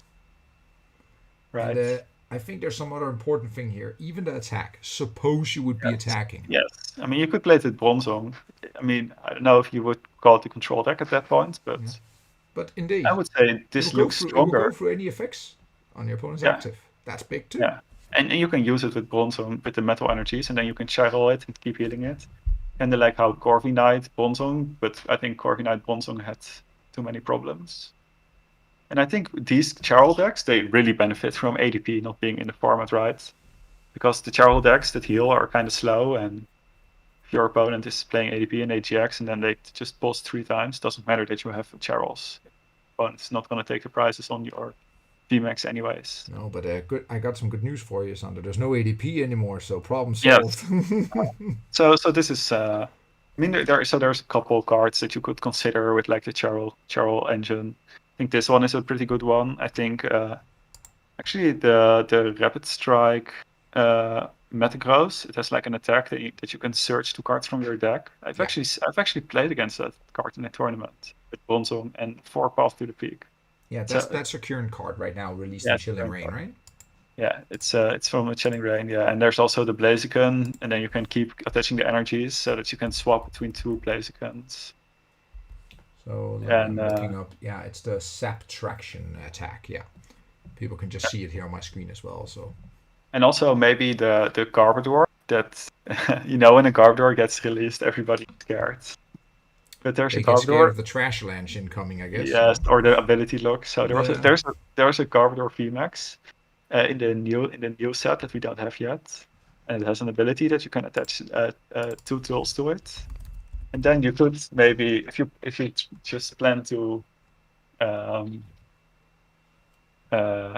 just Cheryl heal it yeah, and not attack with it, you could use the Garbodor and put like 2 tools on it that like activate when they get hit. Like we have the Rugged Helm or something like that. That if the Pokemon that it's a tool card, and if Mhm. the Pokemon that it's attached to gets hit by an attack, your opponent puts an energy back in their hand. You could use that, or you could use the mask that is a new card, and then you could put 2 masks on it. But personally, I don't think that these type of Cheryl decks are gonna function because we lose Munchlax. I think when you play a Cheryl deck, you are kind of I would say it's better to maybe not play it as a complete control deck, but more as like a deck that tries to abuse the healing and then Still chip off some damage, right? chip off some damage itself or have some kind of way to attack, because you can't when you have something active, you can't just snack search every turn. That's kind of how Munchlax would be really nice in a deck like Snorlax, or in a deck Also like one of the reasons why Blaziken VMAX was very popular, because it could chip away damage while actually recovering all the energy after Cheryl. yes, exactly. And that's also why some of the metal attackers like the new Duraludon or the could be nice, because they can use Bronzong and keep the energy around. And the same goes for Togekiss, right? Yeah, same goes with Togekiss. Togekiss and Metagross, the nice thing, they also have like this setup attack. Yeah. They all have like an attack that searches cards from your deck to like get everything rolling, and then, like I said, you can maybe get away with a bit more of a bit more tech cards or a bit of a different engine than other decks would, because you have actually an attack that helps you set up, kind of like playing an attack like Beacon.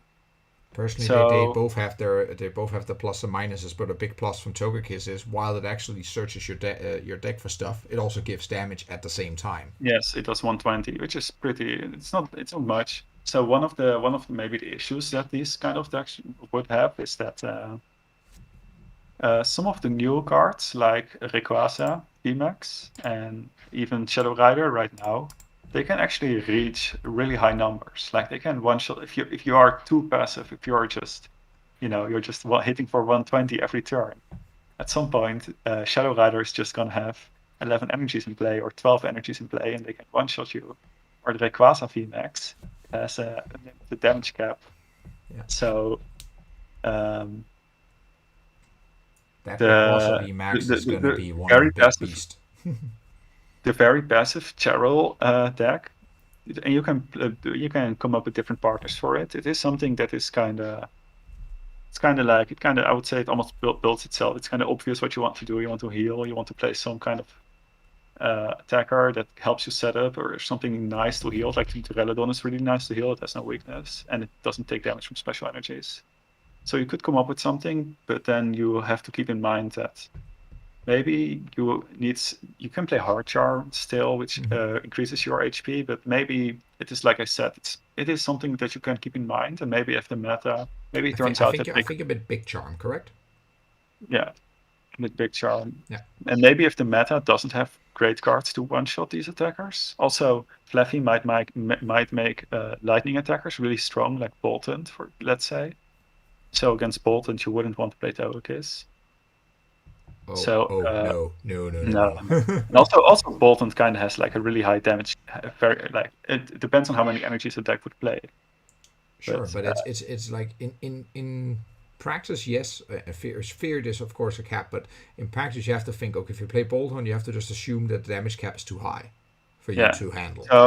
So I would say like the Cheryl VMAX decks, you can't play it. You can't play it with Munchlax anymore, which is I would say a pretty relevant loss, because that means that you have to play some kind of your VMAX itself has to have some kind of relevant attack. So it would have to be something like a Scorch or something like a Metagross or something like Duraludon. And then you can't be too passive, because some decks are just gonna at some point just one-shot you, and then your whole deck falls apart, right? So I would say it's really meta dependent, but it's again one of those things that you could keep in mind. So I'm kind of on the I have a fence. card for It's you not here, my Sander. favorite. I got a very interesting card for you, and the card is called Zoroark. Yes. So This okay. is I I think think whoa. I think we talked enough about Cheryl possibilities with Pulpet and different VMAXs to be. Yeah, you kind of I hear. think This is my way of saying, Sander, yes, that's enough about yes, Cheryl. yeah, Let's move on to something exactly. else. Because and I think this is to me this is way more exciting. There are two cards. So I alluded to this. The two cards that I'm the most excited about from the new set that we don't have yet are Zoroark and Rapid Shake. I Yeah, think these two cards are when I'm thinking about deck building, these cards are like a godsend. These cards are, this is exactly the kind of cards I want to play in my deck, because they really play into this toolbox style, and I think they are really strong in control. So we have Zoroark, and one card that kind of goes alongside it, but it is very different, is Rapid Shake. yeah. But let's start with Zoroark. I So have it on screen now for everybody to kind see. of So the yeah. ability, you could kind of compare it to, we have Ditto V right now in the Mhm. format. It also swaps itself with the V Pokemon in your discard pile with Zoroark. So what it does when you have the Zoroark in play, you can pick a stage 1 in your discard pile and swap it with the Zoroark. So you would think like, well, what does it actually do, right? It seems like a kind of weird ability, but it reminds me a lot of Ninja Boy or maybe Nanu. But Nanu, the real nice thing about Zoroark is that it is really kind of like it is really like Ninja Boy. You can use it with any stage 1. When we had Nanu in the format, it's a supporter. You could only swap a Dark Pokemon in your discard pile, which severely limited what you could use it with. And the strength of this card, so what you need to understand is the strength of the card is that you can make a deck that has like a Zoroark line in it and multiple stage 1s without even having the evolution. Use your Zoroark for multiple different stage 1s. Since we have Peonia, you can kind of get away with that kind of approach. And if you have multiple Zoroarks, even if this one stage 1 gets taken out by a boss, let's say you play like a Galarian Wheezing, just some random example, and the Galarian Wheezing gets KO'd, the Zoroark can immediately get it back. So as long as your Zoroark line is like big enough, 3/3 or 4/4 or 2/2, I'm not sure what's the right count. You We're can not that far yet, though. yeah, you can get you can keep getting back your stage 1, and it is really multi-purpose. There are some very nice stage 1s that you can get back. It's also kind of like how Ditto Prism also made a stage 1 toolbox work. I think Zoroark makes it pretty work, and I think the Rapid Check is also really nice. So So just a comment on the Zoroark, because I know you also want to discuss Rapid Shake, and I'm also very excited about the Rapid yeah, Shake. Don't get me wrong, yeah. but the thing about the Zoroark is, so as you mentioned here, indeed, and you combine it with Peonia, you can be more toolboxy about this. So, and indeed, what everybody has to indeed understand. So, suppose you have a fixed Zoroark line, you can literally adapt your gameplay depending on what you're playing against. So Yes. you can select 2, 3, 4, 5 different other stage 1s. Who knows? You can, it's your limit, right? Then you can just adapt to what you need. Or you can literally just think, okay, I have 2 things I need to have in play here. Zoroark can literally make me pick and choose between the 2. There's some really cool options here. And like Sander points out correctly, it's hard to know what is the line. But, well, I guess there's only one way to figure that out. So to really illustrate to be more like practical, what you can actually do with it. So I'm just gonna list off some cards that work well with Zoroark. So we already said that Mew is leaving the format, so Rapid Strike attackers are kind of annoying, and they use the Rapid Strike energy, of course. Yes. So Dusknoir could be really good. Dusknoir actually kind of works well with Zoroark because Zoroark can get the Dusknoir in play. And if you have a Zoroark in play and you have it in play for one turn, you can get the Dusclops, I mean, the Yeah. stage Yeah. one of Yeah. the Snor, whatever it's called. And Those clubs. Yes. Dusclops, yes. You can put it into play and evolve Dusknor. And also it means that you can get the prize, the basic, the Dusknor, the Dusclops. Yeah. The Duskull is the basic. Stage 1 is Dusclops. Yes. Yeah, the Duskull. Yeah, if you price Duskull, you can still get the Dusknor into play. So that is just one thing. And even if they KO the Dusknor, you can, if you have another Zoroark, if you have another Dusknor, you kind of see where I'm going. You can have a very thin line, and the Zoroark kind of substitutes for the stage one of your choice. That's really what it does. So even with a thin Dusknor line, you can get it into play multiple times, or you can get it into play even if you price certain pieces. So another card.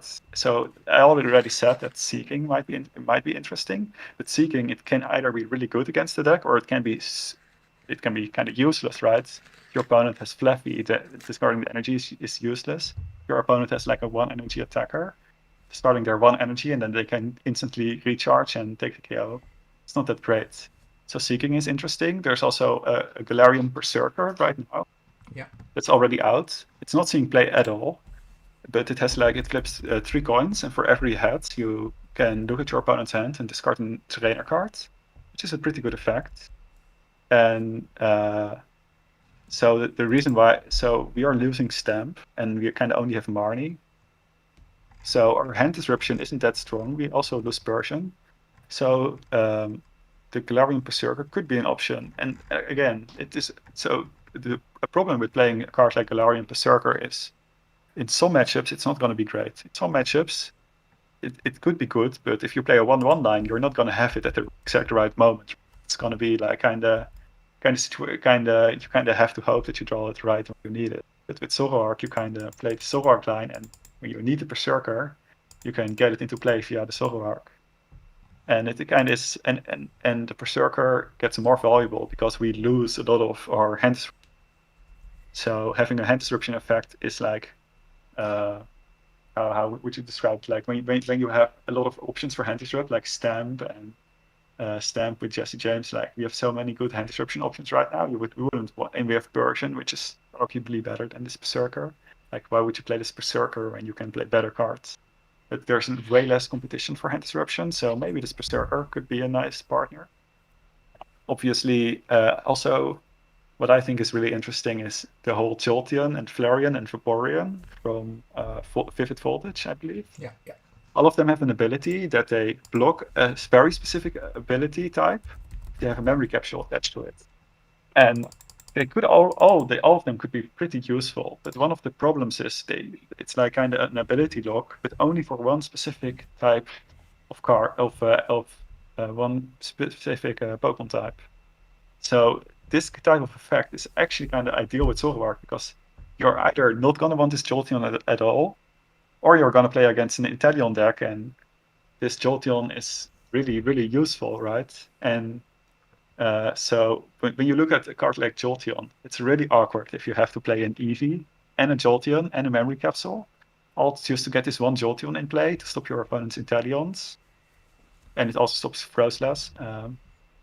There's a lot of things that get stopped here as well, and Frostmoth, obviously. Yeah, Frostmoth. But then you have like this really thin one Eevee, one Jolteon, one memory, something like along those lines. But then it can just get, so you piece together this 1/1/1 line, and then your opponent goes boss, KO your Jolteon, and you're back to square one. But with Zoroark, not only is it easier, you don't even need to play Eevee, you can just play a one Jolteon, which is really cool in my opinion. But you can get back this one Jolteon with your Zoroark line, and you can kind of get the value from it. If in the matchup you need it, you can get the value from it, and if you don't need it, you don't have like this very thick very this clunkier Jolteon line. Well, And you the same basically goes, you save a card. You save a card essentially. yeah, and you can get it back if it gets KO'd. And I mean the Flareon. Flareon is the the Flareon stops Rillaboom. But I don't think when Alolan Executor is gonna rotate, I don't think we will be seeing the Rillaboom that accelerates fast energies. But you could play a counter to it. Don't Well, it think that's depends on where relevant. the meta takes us, right? We don't know what's going to come in 2 sets, maybe, and then this is still very Yeah, relevant, of course. yeah. And so when we talked about Munchlax rotating and Excadrill rotating, and this kind of is like the same with like how this Galarian Berserker, we don't have much hand disruption, so maybe just this Berserker is like the best hand disruption we have, so it might be something to consider. I think the best way to recover resources is going to be Slurpuff when we don't have Excadrill anymore and we don't have Munchlax anymore. And the Slurpuff also is a stage 1. And Slurpuff, it is, I mean, I've been asked a lot about it. We haven't really talked about it yet. It's kind of reminiscent of Heatmore, which is one of my Yeah, I'm favorite reading cards. Heatmore. I'm just reading Heatmore. Yes, it is Heatmore. It's better than Heatmore Well, because it's a stage 1. That's the only downside, I think. yes, and his downside gets a bit less bad with Zoroark. Of course. Yes. So this is a way to maybe grind out your opponent. And so the thing about the Slurpuff is that you kind of want to use Slurpuff when so your play this war of attrition, right? Which control decks often do. Try to run your opponent out of resources, make it as hard for them to win. You go back and forth, they take some prizes, you get rid of some switch cards, some bosses, maybe some energies. And then at the very end, you might kind of come into a stalemate position where they only need like 1 or 2 cards to win. And they are also almost out of resource, but they don't maybe have, like I said, at the very start. Maybe they're out of dead ends, or dead end. Maybe they're out of Crobats and Research and Marnies, because a lot of the decks, they are not built necessarily to play a very long game. So there might be a little bit of there might be not much going on. And then when you have something like the Slurpuff, this is where you kind of want to start using this card, because then you kind of, it's also how Munchlax works. Like when the action kind of dies down and your opponent is kind of relying on their top deck to kind of get their last couple of resources together, then using a Slurpuff kind of snowballs. You get more and more disruption, and you kind of can start to take more and more resources for your opponent out of play, and you kind of start to build a board state where even their last couple of resources are not going to be. If there's not much happening, you can maybe use Follow the Scent, the attack of Slurpuff, a couple times. So Slurpuff is not really the type of attack you want to. You don't want to turn to Slurpuff necessarily, unless you have some really specific goal in mind. And maybe Slurpuff isn't even the attacker that you want to use over and over and over in the But mid just game. to get that one extra card back that you may need, sure. Yeah, it's kind of more like Munchlax. Munchlax is more of like when the game, when the pace of the game slows down and it gets really grindy and really ridiculous, and it's all about every resource counts, and every switch card, every boss, every energy has to be in the right position for the opponent for them to attack, and they kind of want to be very careful with their cards. That's the time when you can start using Munchlax, and you kind of, every turn that they don't do anything, you are getting cards back, right? It kind of puts this interesting way of putting pressure on your opponent, kind of how Lucamine also worked. Like if your opponent is not doing anything, you are getting an advantage out of it. Of And course. that is what Slurpuff does. And so maybe Slurpuff, you need it for that situation. And maybe instead of playing like a thick Slurpuff line, because maybe you're going to open and you're going to start with like 2 Slurpuffs, but you don't need it early on, maybe. And maybe playing a Zoroark line, and then at some point you can get a couple Slurpuffs via your Zoroark. It's going to be kind of interesting. I think now with all these things, and you mentioned also Galarian Wheezing earlier, of course, that's also going to be Yes. relevant. Yes. So yeah, the Galarian Wheezing is also very interesting. And that kind of brings me to this kind of partner of Zoroark, I would say, which is the second card that I'm really excited about. And the thing that excites me the most is that it plays into the same type of cards as Zoroark does. It's a new card. Galarian Wheezing is, of course, an older card.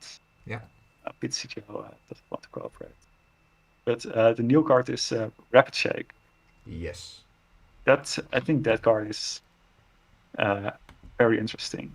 Also, I guess there's one other card when we're talking about stage ones and all of these very more intricate combos, like you want the right card at the right time. One really important card before you go to Rapid Shake is maybe Milotic. I mean, we Oh already yes, talked about it, and you already showed it all. yes. But so Milotic, I think it's really good, especially when you have Zoroark, because then if your opponent boss kills with Milotic, you can get a new one. And Milotic is especially good when you consider the fact that we actually do have pretty good card search like Camping Gear and Starly, Birdkeeper Starly. So I have actually been testing Handlock with Birdkeeper Starly because when I'm playing Handlock, I want to play Path to the Peak. When you play Path to the Peak, you don't want to play Sation. If you don't have Sation, you want some other effect to end your turn on. So you want either Starly or you want what's it called? Snorlax, Gormandize. Yeah. But Gormandize is really good in like turn 1 and turn 2 when you're slow. And Starly is really good when you have 7 or 8 cards and you want the last couple of combo pieces, and then the next turn you need to lock out your opponent. So I've been testing Starly, and Starly has been pretty impressive because I think Birdkeeper is like Birdkeeper is a good supporter for control decks. So Starly kind of is like very low. Doesn't cost a lot to put Starly in your deck and Birdkeepers in your deck. Those are pretty fine cards for control, I would say. They're very, And very good. Yeah, and I would say Starly with Birdkeeper, it gets way, way better when you can't get Marnie, right? It kind of sounds like you go Birdkeeper, draw 3 cards. Birdkeeper is also a card that you don't want to get Marnie because Birdkeeper is like a hand building supporter card, right? You're building your hand up to like over 7 cards. And then All I keep thinking about right now, Sander, is them for the releasing something like Unknown again, or something where there's a specific combo, a really big thing you're building towards now. It may have been expanded. If Unknown Hand wasn't banned, then they would have to ban. Because If it wasn't banned already, right? yeah, because also Reset Stamp is banned, so Milotic stops support. It doesn't stop items. No. So it wouldn't stop Stamp, but Stamp is going to rotate anyways. So but you can let it loose. You can let it loose, right? Yeah, you can let it, but that's also banned and expanded. So because in expanded, almost all the red card is also banned. All of the expanded is already almost banned. It's basically Miss Magius then. You can play Miss Magius. So if this card was around with Unknown Hand, but obviously Unknown Hand is banned and expanded. No, but you can indeed see where I'm going at, right? You're just waiting for something where a big combo and this provides that protection that is really, really, really good. And this it plays into it, and it is kind of like it plays into the Zoroark angle, and it plays in the fact that the Zoroark, like if you play some kind of stage 1 toolbox deck, you're gonna have a lot of moving pieces. So you might not have the ideal hand every single time. But if you play Birdkeeper Starly, it's gonna help you get the right cards together a lot of the time. And if you can protect your hand from getting Marnied, the Starly effect, it's like playing a Steven's Resolve and you can't get hand disrupted. It's actually, I think it sounds very, sounds very too strong. Good. Like thinking back, I was like, whoa, and now we have it. yeah, and now you also have Camping Gear. It's like it only searches 1 card. Yeah. But it's kind of easier. I think Starly is in general, I guess, better. I've been sort of impressed by Starly Birdkeeper, also because Birdkeeper is just a fine supporter. One thing I would have to say is currently we do have Jirachi. So playing 4 Birdkeepers when you have like double Jirachi or triple Jirachi, that even if you don't have like the Starly angle, even just having like a very high Birdkeeper count is really good with Stellar Wish. And Stellar Wish is obviously going to rotate. So if you play a lot of Birdkeepers in your deck, you would play something like Amazing Rare Jirachi or the Manaphy that searches a Pokemon from the top 6. It's like Stellar Wish. Until the new Mew releases. Have you seen that one, Sander? Oh yeah. There's like a new kind of Stellar Wish. Yeah, I don't think it's there, but it's basically Stellar Wish on steroids. That's kind of the way I read it, right? Yeah, but it only can take items. I think trainers, but now we're moving into something a little more uncertain, of course. But in any case, it seems very, very good. Yeah, and so and somebody in chat already mentioned. So I'm thinking about the Zoroark stuff and thinking about Milotic and how Starly works. And one other very important key that I am really excited about is Rapid Shake. It's Rapid on Shake, screen now for everybody, so because we've Rapid been Shake. waiting for I this one. guess you can, for those who don't know it yet, you can read it. This seems really good to control. These type of effects are also good in control, I would say. There we go, Rapid Shake. There we go for everybody to see. Very good card. So indeed, you search deck for an evolution for one of your Pokemon, evolve it, and well, when I read this, you can use this card during your first turn on a Pokemon to put into play. But the key here, your turn ends. Yeah, and we all know that these types of your turn end effects, it usually means like a trade-off. You get a really strong effect, but you can't attack. And for a lot of normal decks, that means that you can, if you want to use this effect, you want to use it on turn 1. Otherwise, you're gonna miss an attack and you're gonna fall behind in the price race, and you're gonna most likely not be in a great spot. Like if you play this in any other deck and you do this on turn 4 when you're price racing each other, it's gonna be kind of It's throwing the losing you the towel game. in, essentially. Yes, exactly. It's like playing a Steven's Resolve in a deck that isn't a control deck. You want it maybe on turn 1, but besides turn 1, you don't actually want this. But in control, it's not a drawback at all. You don't really want to attack that much anyways. And so, and the type of effect this is mostly good with is if you put a stage 1 into play, or even a stage 2, like this is really good with Dusknoir. And you want to put something into play that has an ability that has an immediate effect. Yes. Like, for example, Altaria. Put the Swablu into play, you have it active, and you evolve it, Shake, and the Safeguard is immediately gonna make your active really hard to hit through, right? So even though it ends your turn, it's your opponent's turn with the Altaria. Like the Safeguard Altaria is really good with this, and maybe something like the other Altaria isn't as good with this. The Snore is also pretty good with this. And I also think we have this kind of octopus Pokemon. I like this one. I know you didn't write it on your list, but I like it. When it's active, the opponent can't retreat and costs 2 more to attack. I think that's pretty good. Yeah, it's pretty. It's kind of like one of those effects that makes it your opponent needs like a switching card to even do anything. Indeed, but key here, indeed, when you want to play Rapid Shake for first turn, you want to have something that makes it difficult for your opponent. There's some kind of board effect instant, right? Yeah, exactly. And so I think the best card. So there's 2 cards that are especially good with this one, and I think it's Galarian Wheezing. Yeah. Because Galarian Wheezing, you could if you went second, you could already use Ascension, which is the attack of the coughing, to evolve it. So going second, you could get the turn 1 end your turn with the Galarian Wheezing active, which is pretty oppressive. But now you can actually turn, if you go first, you can have a coughing and you go Rapid Shake. Your opponent has 0 turns that they can use abilities. Yeah. No Crowbats. Nope. No Crowbats, no Galarian Moltres, no Fluffy. So this is really pretty important. This stops Fluffy. This stops all abilities, not only the ones that Path stops. I'm actually sitting here becoming scared because, again, you're getting a scenario where you can lock out your opponent before they even get a chance to do anything. Yes, it's kind of insane. It's kind of like how the Diamond and Pearl Spiritomb worked, right? You start it, and there's already an item lock at the start of the game, right? Like a lot of the time when you have it's kind of like how Trevenant worked with Wally. Yeah. Like before your opponent has done anything, the lock is already in place.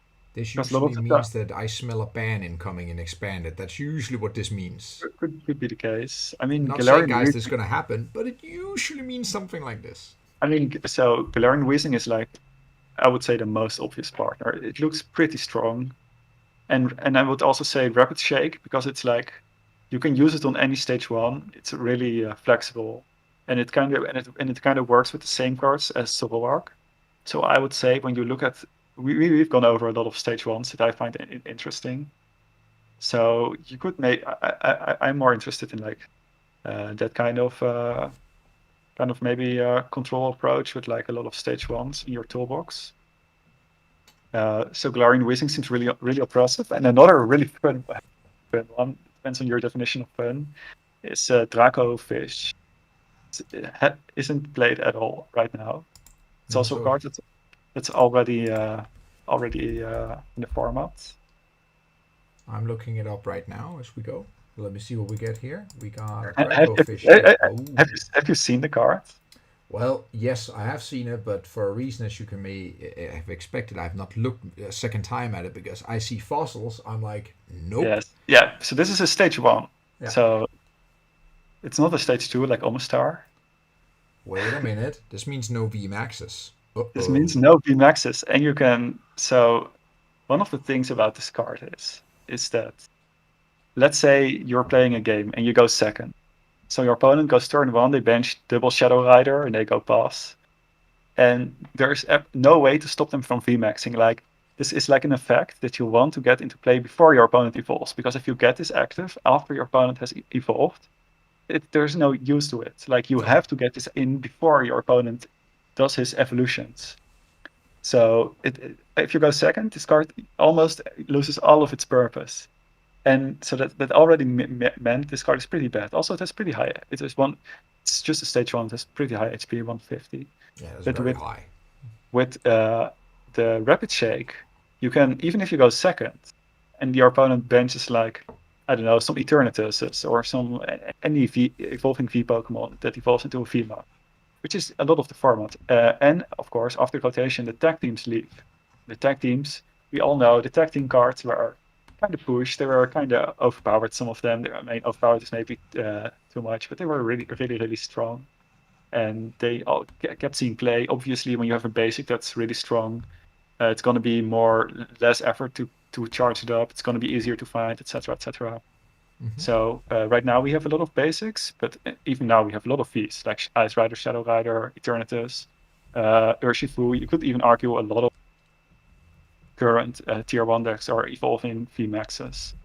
So when you play this card with Rapid Shake, you actually have you still have to find pieces. You still need the rare fossil in, right? You still need the rare fossil, and you still need the Evo Shake.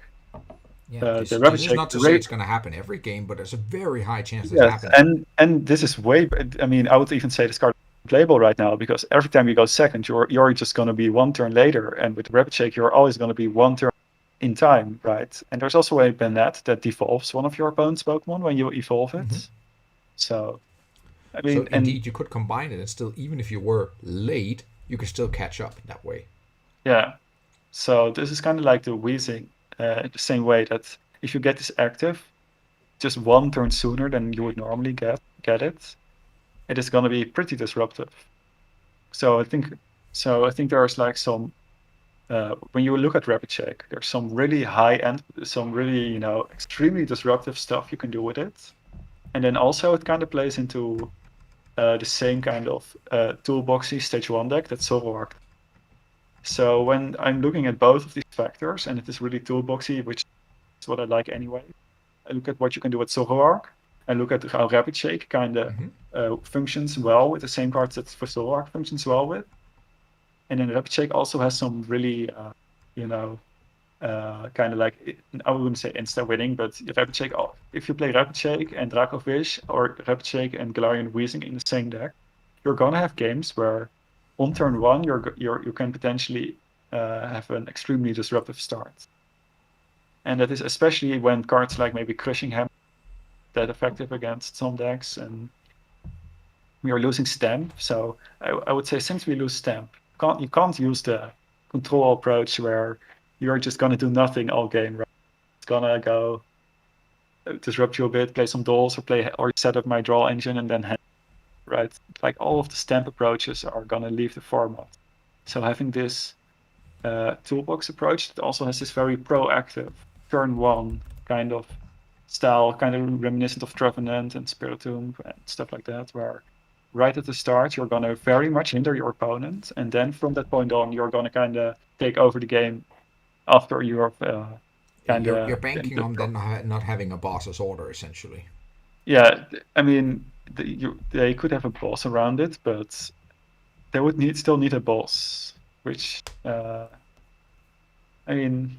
Yeah, but remember, when they're playing a boss, they're not playing their Marnie, they're not playing their research. Yes. Are they even going to be able to set up, especially with Wheezing, like, one thing about Wheezing is it stops all abilities, so they can't even, like, Crobat. Find like a boss. It's not even, it's way more dangerous than Path to the Peak, actually. Yeah. So... There's a lot of it. There's a lot of potential issues with this one. Not issues, but like let's say it's fun for the one playing it, but not so fun playing against it. Yeah, and so again, this is like one of those things where I like when I look at Rapid Shake, I like to have in mind like which really disruptive options are available to an engine that uses Rapid Shake, and then maybe the format shapes up in a way that because this also stops Fluffy from evolving, for example, and it stops a lot of stuff, right? And maybe the format is so susceptible to a turn one Dracovish that just having a turn one Dracovish available in your deck is just gonna pay dividends, and it's gonna really, propel the deck forward in the meta. So it's just one of those options that you have to keep in mind. And then even apart from how the meta is gonna shape up, the Rapid Shake has a lot of things going for it, and a lot of cool combinations, and a lot of I see what you did nice there. interactions. So I yeah, got it's like I got something else for you, Sander, because I know you've been talking a lot about Shake right now, but I want to hear, like, we're not going to go on forever, unfortunately. It could have been cool, but there's a few cards we want to cover here in the last moments here before we are ending for today. But one card I see on your list, you talked about so many things, but I know why you put this card in. So I'm going to put it in on the screen. I'm going to read aloud, and then you're going to be like, oh yeah, that card. That's why I put it there. So I'm going to put it on the browser now so people can see it, and I'm going to read it. Once during your turn, that player may heal 30 damage from each of their metal and dragon Pokemon. Now, Sander, why is this card here? I mean, it is, of course, nearly the same as Roughseas, which was one of my favorite cards when I played Wailord EX. Of course, the damage numbers since then, Wailord EX used to have 200 did it have 250 HP? Yeah, I think so. That was like almost impossible to one shot. Right now, that would be kind of in range of evenization with a sword. So, of course, the numbers have changed, and also always when you see this, when the HP and the damage output have increased, but the healing is still 30, you have to keep in mind that healing 30 is slightly. It is not as good as it used to be, but the real value from this card comes when you can heal multiple of your Pokemon, or when you can use it to really offset some two shots. Or spread damage. Spread damage. It's really good against spread damage, and it could be a pretty nice inclusion in something like the Bronzor, like when you were trying to do this Cheryl approach. I also think an important side note here, it hits Dragon, right? And Dragon not having any weakness is actually another added bonus on this. Yeah, it heals. So it heals something that doesn't have a weakness. And also the Stadium Roar is going to be very different without Marshadow and Resetting Hole. So I guess one of the new cards that we could touch upon is Pumpkaboo. Yeah, let's take Pumpkaboo in here. Yeah, it has an ability when you bench it, discard the Stadium in play. It's pretty nice with net. It's searchable, so it's kind of like a Marshadow, but you can't put it into play preemptive. No, and very importantly, is also it when it gets into play, it stays in play. Yes, and it has 2 retreat costs. So if you're playing against somebody who is playing Pumpkaboo instead of Marshadow, it's way easier to trap this Pumpkaboo. Ow. Yeah. Yeah. I think now on the topic of random Pokemon inclusions, stuff like that. There's before we end there's one. I think there's one final type Pokemon we should get in here because there's 2 of them essentially. We were almost getting to it when we talked Dragon. Yes, and this is also these are also some stage 1s. Yeah. So we didn't really talk much about Rapid Strike, but I would say the 3 things that maybe more, but some of the things that interest me are like the Cheryl healing decks. Yeah. Stage 1 box with Zoroark and stuff like that, and some kind of single strike deck with like a very, very easy to power up single strike attacker that can take revenge KOs. And on the topic of taking like one big KO when your opponent only has like one good attacker in play, this Clefable kind of does that, and it is also stage 1, so you can get it in play easier with Zoroark and with the Rapid Shake. Yeah, I'm just reading Eternatus Knockout. Yeah, or for instance, or Shadow Rider. Indeed. I mean, this can take big knockouts, and it's level ball searchable on top of all this. Yeah. And it's kind of nice. You can have you can get a Flapple into play, and if you have a Zoroark on your bench, you can get 2 Flapples in a row. It's colorless energy, so you can use it with capture energy. And so what is also kind of important about this card is that it functions with from the same evolution, Applin. Applin. And it evolves into Appleton, the other one. Yeah, Appleton, and both of the other Appletons can also be considered if you want to play them. Because one of them has also an attack that does I think 80 or 70 times for its special energy. This is 70 times, and it's also on a colorless. Indeed, I have it on screen now for everybody to see.